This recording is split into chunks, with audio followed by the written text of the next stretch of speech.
Welcome back to Bible time. So, we're on Genesis chapter 19. Again, I'm reading English Standard Version, which is the easiest for me, and I always make the disclaimer that the names of people and places I may not be able to see. My cat Violet's really excited. She's like, "Come on, Mom, let's read the Bible." She does. She loves it. If I read the Bible out loud, she will hear me reading the Bible of all things and come up and have to sit on my lap. And then she'll paw at the Bible. She likes the Bible. I don't know why. Anyway, names and places I'm probably going to butcher. Forgive me. My goal is to get through the Bible, and I'm taking you on this journey with me. So let's go to Genesis chapter 19, which they have labeled God Rescues Lot. Now, we left off where God was going into Sodom and Gomorrah, and Abraham begged if there was, so many people, even what did we get down to? It was 10. Abraham begged if there's 10 righteous people, don't destroy the city. And God said he wouldn't. But God's pretty sure, which God knows all. He was going to walk in there and go, there is not going to be one righteous person. Let me tell you. I know about Sodom and Gomorrah. Welcome to the United States. The New Age Sodom and Gomorrah. I'm sorry, but I feel that way. So, I'm entitled to my opinion. Anyway, but now God's going to go in and rescue Lot. Now, Lot is Abraham's brother or some type of relative. Those of you who are doing the family tree that I recommended, you might be able to comment below and tell me, okay, how Lot is related to Abraham. The two angels came to Sodom in the evening, and Lot was sitting in the gate of Sodom. When Lot saw them, he rose to meet them, and bowed himself with his face to the earth, and said, "My lords, please turn aside to your servant's house, and spend the night, and wash your feet. Then you may rise up early, and go on your way." They said, "No, we will spend the night in the town square." But he pressed them strongly, so they turned aside to him, and entered his house. And he made them a feast, and baked unleavened bread, and they ate. But before they lay down, the men of the city, the men of Sodom, both young and old, all the people to the last man, surrounded the house. Rumor and gossip has hit Sodom. And they called to Lot, "Where are the men who came to you tonight? Bring them out to us that we may know them." Lot went out to the men at the entrance, shut the door after him, and said, "I beg you, my brothers, do not act so wickedly. Behold, I have 2 daughters who have not known any man. Let me bring them out to you, and do to them as you please." Okay, I'm pausing. I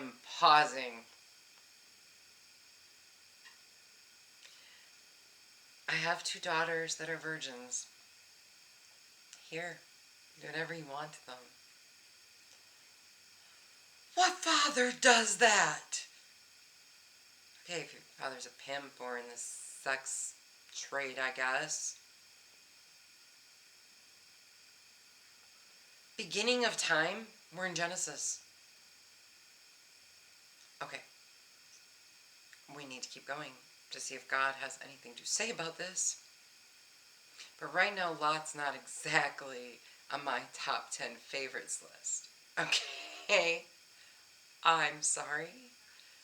I don't think you have to be a feminist to have an issue with that statement right there. Let's just keep going. Deep breath, Carrie. Deep breath. Me and God are going to have some words, I think. Let's see. So let's go on with verse 6. Chapter 19, verse 6. Lot went out to the men at the entrance, shut the door after him, and said, "I beg you, my brothers, do not act so wickedly. Behold, I have 2 daughters who have not known any man. Let me bring them out to you, and do to them as you please." Yes, I read that twice. "Only do nothing to these men, for they have come under the shelter of my roof." This is protecting these total strange men over his daughters. This is awkward. This just feels awkward. But they said, "Stand back." And they said, "This fellow came to sojourn and he has become the judge. Now we will deal worse with you than with them." Then they pressed hard against the man Lot, and drew near to break the door down. But the men reached out their hands, and brought Lot into the house with them, and shut the door. And they struck with blindness the men who were at the entrance of the house, both small and great, so that they wore themselves out, groping for the door. They made them blind. I'm hoping those angels wouldn't have let Lot throw his daughters out there. Let's just assume that they wouldn't have, because it didn't happen, apparently. Then the men said to Lot, "Have you anyone else here, sons-in-laws, daughters, or anyone you have in the city? Bring them out of the place, for we are about to destroy this place, because the outcry against its people has become great before the Lord, and the Lord has sent us to destroy it." So Lot went out and said to his sons-in-laws, who were to marry his daughters, "Up, get out of this place, for the Lord is about to destroy the city." But he seemed to his sons-in-law to be jesting. "You're joking, right? Give me a break." Picture it. As morning dawned, the angels urged Lot, saying, "Up, take your wife and your 2 daughters who are here, lest you be swept away in the punishment of the city." But he lingered. So the men seized him and his wife and his 2 daughters by the hand, the Lord being merciful to him, and they brought him out and set him outside the city. And as they brought them out, one said, "Escape for your life. Do not look back or stop anywhere in the valley. Escape to the hills, lest you be swept away." And Lot said to them, "Oh, no, my lords. Behold, your servant has found favor in your sight, and you have shown me great kindness in saving my life. But I could not escape to the hills, lest the disaster overtake me and I die. Behold, the city is near enough to flee to, and it is a little one. Let me escape there. It is not a little one. Is it not a little one? And my life will be saved." He said to him, "Behold, I grant you this favor also, that I will not overthrow the city of which you have spoken. Escape there quickly, for I can do nothing till you arrive there." Therefore the name of the city was called Zoar. The sun had risen on the earth when Lot came to Zoar. Then the Lord rained on Sodom and Gomorrah. And hold on, my kitten back here is... No, stop it. Okay, knock it on the floor and be happy with yourself. Well, now you're not going to do it. Okay. See? Patience is a virtue. Just get yourself some kittens.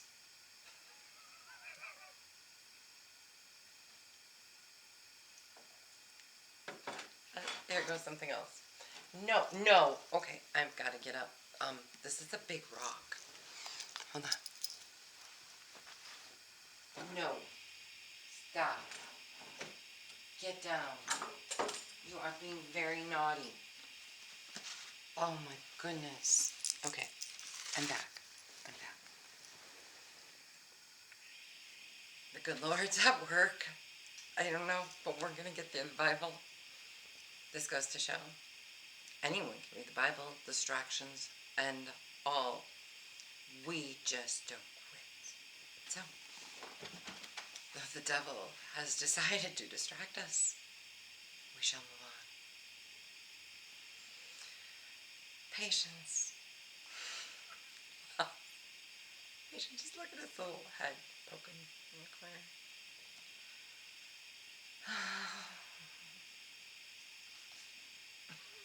Okay. Where were we? So, okay, the sun was coming up. I believe, yes. So it's chapter 19, verse 23. The sun had risen on the earth when Lot came to Zoar. Then the Lord rained on Sodom and Gomorrah sulfur and fire from the Lord out of heaven. And he overthrew those cities and all the valley, and all the inhabitants of the cities, and what grew on the ground. But Lot's wife behind him looked back, and she became a pillar of salt. Oh, the devil's attacking. The devil does not like that Sodom and Gomorrah just got destroyed. Little man. Little man. Stop. Stop. Ow.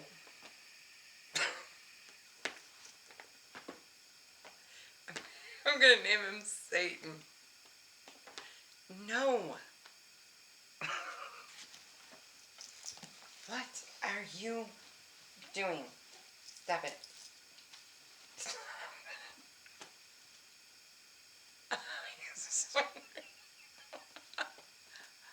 I'm not going to stop reading the Bible. Satan can do whatever he wants. I'm not going to stop reading the Bible. You want determination? I don't know what he's doing back there. Okay, hold on. What are you doing? Stop it. Okay.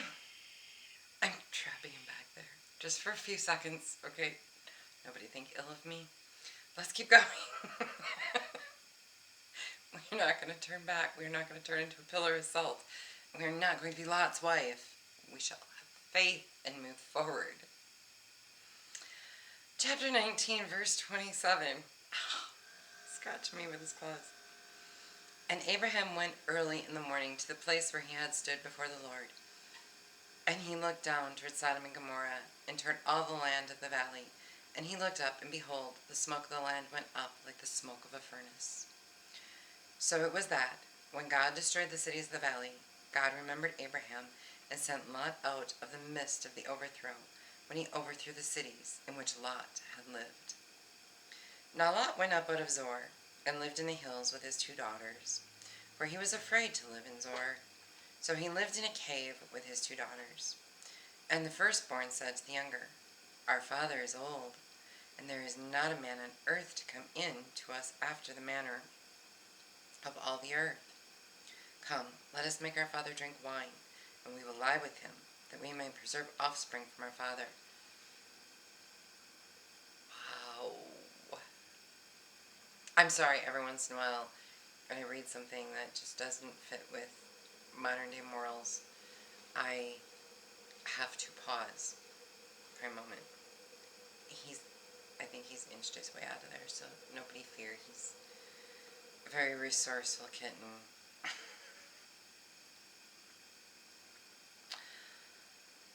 Okay. So they're going to get their father drunk and have sex with them and have babies. So they made their father drink wine that night, and the firstborn went in and lay with her father. He did not know when she lay down or when she arose. The next day, now this is where, see, no drunkenness. You can drink, don't get drunk. And stuff like this happens. Apparently, back in the day, children molested their parents instead of parents molesting their children. Not that either is funny, but that's a turn of events. You see him back there. Don't get distracted with the kitten. We're reading the Bible. The next day the firstborn said to the younger, Behold, I lay last night with my father. Let us make him drink wine tonight also. Then you go in and lie with him, that we may preserve offspring from our father. So they made their father drink wine that night also, and the younger arose and lay with him. And he did not know when she lay down or when she arose. Thus both the daughters of Lot became pregnant by their father. No words. None. No words. This is what God's teaching us from the beginning of time.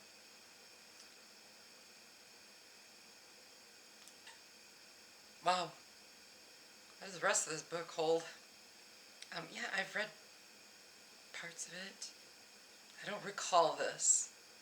I remember Lot's wife dying. I don't recall this, but it sounds like they're reinventing Sodom and Gomorrah, if you ask me. I'm hoping God has a point to this because it sounded kind of gross, actually. Chapter 19, verse 37. And yes, there's the kitten playing. Oh man. AKA Satan back there looking over the pillow. Hey. Hey, there he goes. We're almost done, folks. Hang in there. I can do it. You can do it. The firstborn bore a son and called his name Moab. He is the father of the Moabites to this day. The younger also bore a son and called his name Ben-Ammi. He is the father of the Ammonites to this day. We made it. We made it. We survived. We got through chapter 19. I'm hoping the story continues on why it was okay for these girls to molest their father. Yes, I see the tail. Maybe Satan's defeated because we made it through the chapter.